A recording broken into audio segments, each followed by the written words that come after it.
Good afternoon, good evening, good morning, wherever you are. This is Mr. Shakespeare again with you on 28th of February 2024. I am joined by psychic medium, remote viewer, Liz Cross. How are you doing today, Liz? I am so intrigued by this case. Now, full disclosure, not this week, but certainly last week, I was watching a little bit here and there. Okay.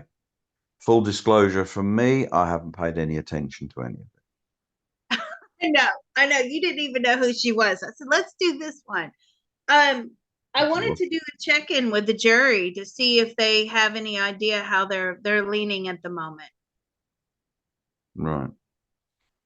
Okay, so she is in court from what I'm picking up here because she was the armorer on the film set where Alec Baldwin shot one of the producers or producer's assistant or somebody. Is that right? Let's have a look. Yep, that's correct. Yeah, we did and they're charging her with something. She has been charged with involuntary manslaughter. Mm-hmm. Oh, okay. And she's also facing a charge of tampering with evidence, is she? Yes, because she went back to the crime scene and rearranged. I don't know too much about it. It was actually quite boring when I tuned into the testimony, so I switched it off. But let's do a check-in with the jury. So I'm going to grab the jury as an entity. They're in trial right now as we're recording this, and they're feeling a little fed up. Why are you feeling fed up? Because they're saying this is similar to what I felt. This is, quite boring. I guess they're tired. They're probably tired as well. How do you think it's going for Hannah at the moment? So some are giving me a thumbs up, some are giving me a thumbs down. Do you think that you'll reach a unanimous decision? So as of today's personal thoughts, feelings, and opinions on February, remember this, people, do not write me hate mail. February 28th, 2024, the trial is still going on. This is today's information as I probe the jury. I have to say that because people will then say, Liz, you're wrong. You were totally wrong because this happened and that happened and this happened and that happened. And that could be a few days from now when all of the information has changed. So as I probe them right now, okay, they do not think that they can come to a unanimous decision. Right. Is that on both charges? Because apparently she's been involuntary manslaughter and facing a charge of tampering with the evidence. So are they... Let's ask, what about the tampering with evidence charge? Do you think now they feel guilty on that? Definitely. Involuntary manslaughter charge, some are thumbs up, some are thumbs down. So if they were to go today, right now, and make a decision, they would really have a long deliberation period. Right. If they were to go right now. So they're not swayed in either direction. So let me ask those in with the thumbs up. Why are you giving me a thumbs up? Do you believe she's guilty? Oh, wholeheartedly. Why do you believe she's guilty? Because she was responsible. And is it because at what point was she responsible? Is it the fact that live ammunition was even on the set? No. So even those with the thumbs up, I'm shocked by this answer. They're saying to me, it's not at the point of live ammunition being on the set. They don't find that to be troublesome or the point of being guilty. The fact that she didn't check the rounds to make sure that they were not live rounds. Okay, so let's ask her then, why would there ever be live ammunition on a film set? Oh, you want me to grab Hannah? Okay, Yeah. let's grab Hannah.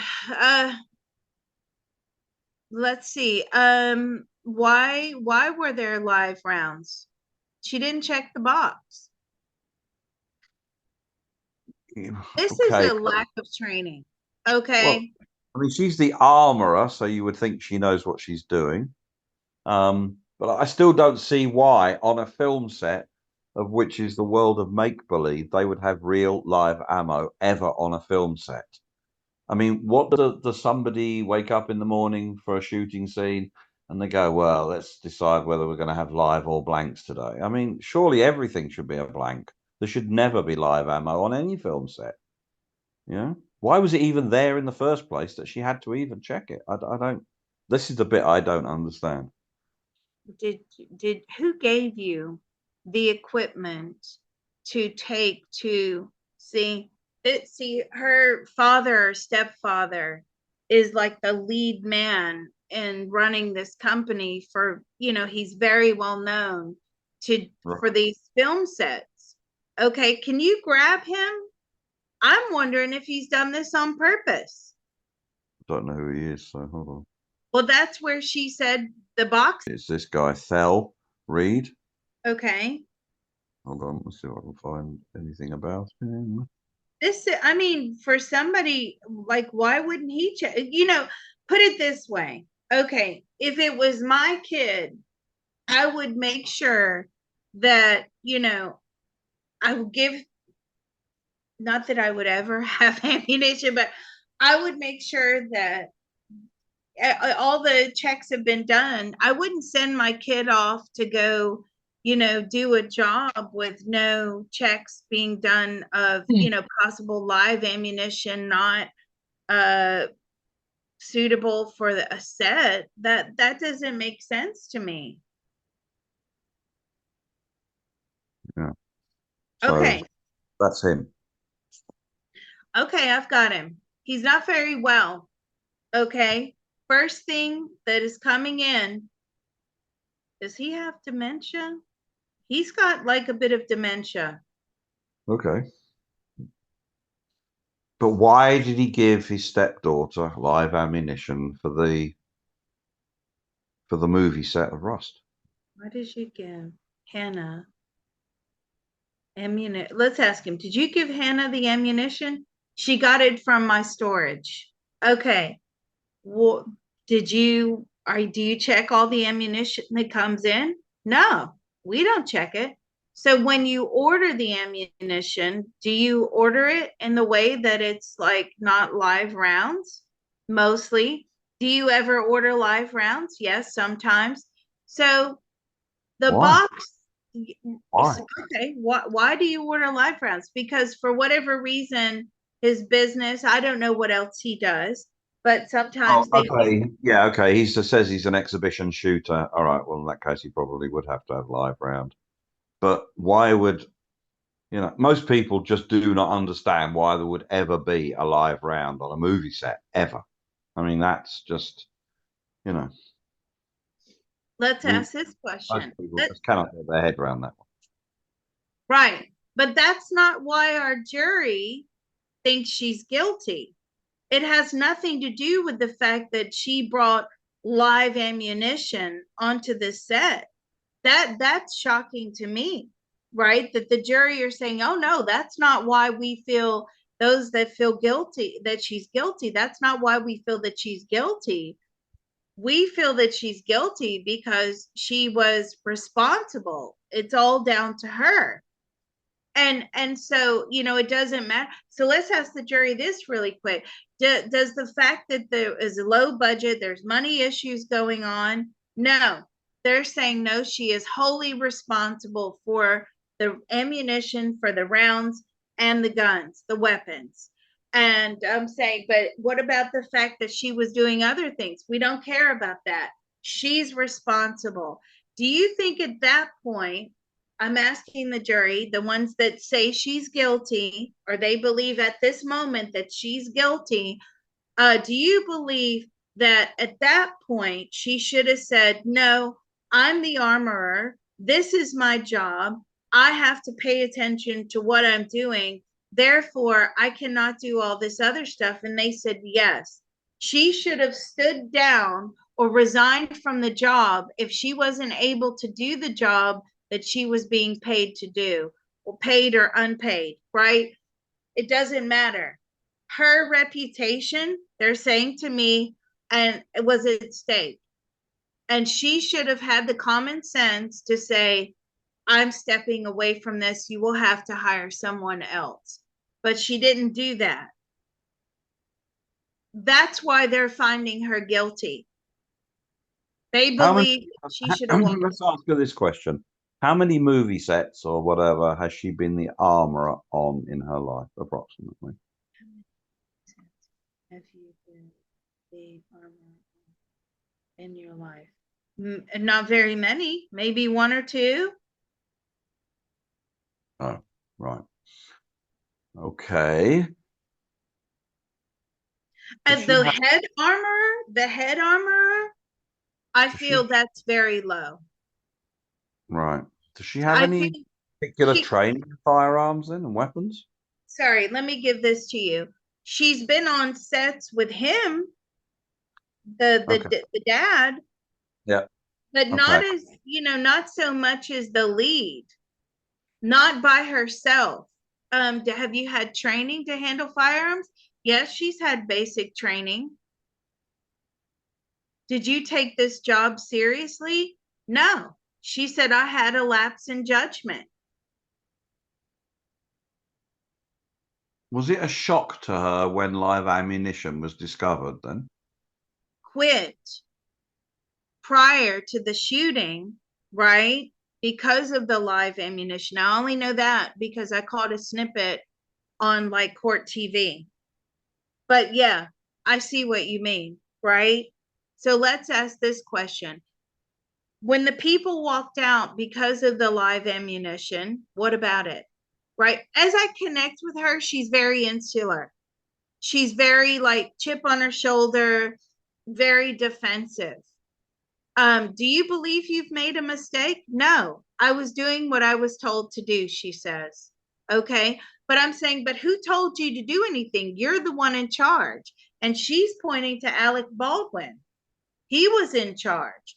So a lot of the testimony, not that I've watched it this week, but a lot of the testimony has been revolving around the fact that it's Alec Baldwin's fault and not hers. And I'm saying, do you not take any responsibility whatsoever? No, she says it's not How my is it fault. Alec Baldwin's fault? He's the act. Is he just the actor? No, no, he's the producer and All right. yeah. So let's ask this question. When the shooting happened and people were injured or died, how did you feel? I was shocked. And at that point, did you feel responsible? Yes, she did. So what did you do? Were you upset? No. And I'm saying, but why were you not upset? I didn't know what to think, she said. I just couldn't believe this happened. But I'm going to put it to her now that, but what about when people had walked off the set because of the live ammunition? She says, I didn't take it seriously. Did you not think to check every single bullet or every single round or whatever it is you want to call it? Did you not think to check that? No, I just carried on working. Were you particularly stressed working on that set? Not really. Were you distracted by other things? Yes, she was distracted by other things. But were they things to do with work? No. It says here, and it's on the BBC, so I don't know. To make their case, prosecutors showed the jurors boxes of ammunition that were on the set the day the shooting took place, which said contained live rounds interdispersed with dummy ones. And they allege that Gutierrez-Reed negligently bought live ammunition from her home to the set that day, including the bullet that struck and killed Miss Hutchins. Why would she bring bullet live ammunition from her house? Is that true? Well, did you bring the live ammunition from? Yes, yes, from storage. Okay, so here we go again. They're saying storage. So go back to the dad. Let's go back to the dad and let's ask him, do you check all of the rounds before you hand them out? I do now, he says. But when Hannah was working on the set of Rust, did you check what she was taking? No, she's responsible. So do you expect her to check it? Yes, I do. She should have checked it. How do you feel about Hannah? He's like, I don't know. Has she always been a problem? Extreme problem. Has she always been difficult? No, but she always has her viewpoint and you can't tell her anything. Now, that's very interesting to me because when I was looking at her on the first one of the first opening days of the trial, I thought, wow, she is very obstructive. She's not open to receiving any sort of criticism or training. She's one of those, those of us that have kids, right? You know, that's sort of a mentality of a teenager. The teenager knows everything, you know nothing, you're just not trendy and you don't know this and not that. But I felt when I looked at her, that was her attitude. And he's just confirmed that. I'm saying, but have you tried to train her? Yes, she's had several trainings. Was she very receptive? No, she's never been receptive to anything that we've told her. So why do you believe that she was responsible enough to handle weapons? He said it was an error of judgment.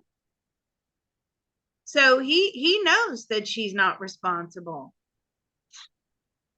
Did you put those live rounds in there on purpose to set her up?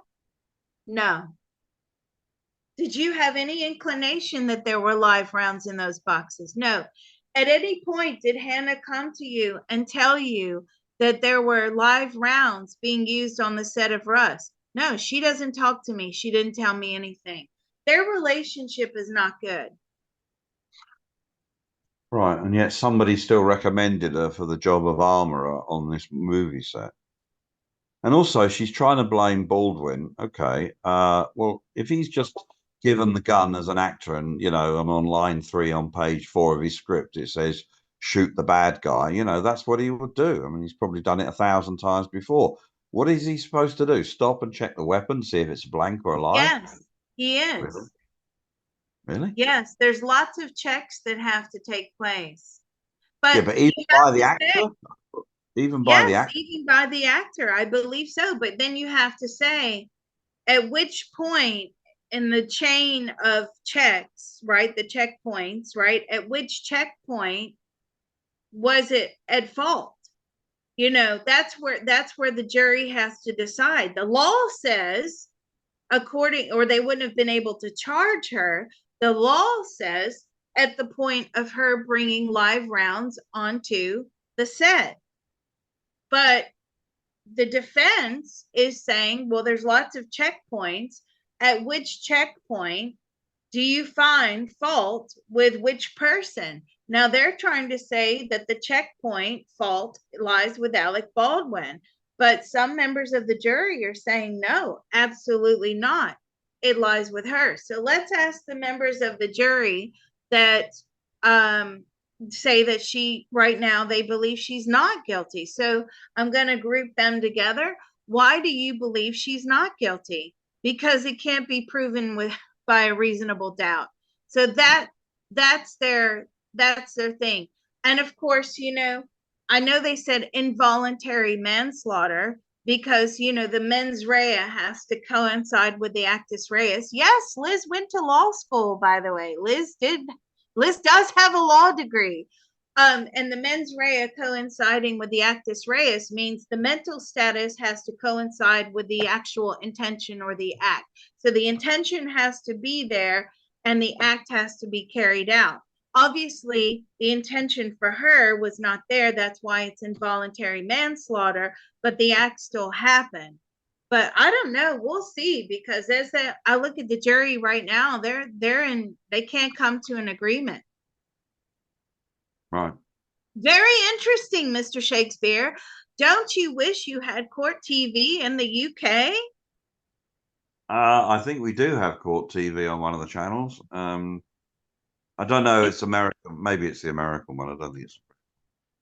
I think so. You can watch it on online. It shocked my husband, because my husband's from London when we moved here, and he's like, "You mean they broadcast live cases on national TV? Like Well, they that's don't so broadcast unheard federal of. You stuff. can bias the public and bias the media, and yeah." Yeah, but only state ones. The federal ones are not broadcast. No, no, you have to go send them into sketch. Well, the journalists can actually sit in on the federal cases, from what I believe, and report the information, but not Yeah, like they can this. report it, but there's no live streaming. They don't allow live streaming. Well, very interesting, Mr. Shakespeare. Anything else you want to add? Nope, I think that's all we have for this one. Yeah, well, thanks for being a good sport. And I know you didn't know anything about it, which is actually beneficial in remote viewing terms. For those of you that don't know anything about remote viewing, I suggest you take a course. The less you know, the better. All right, so we'll stop this one here. Excellent job, Mr. Shakespeare.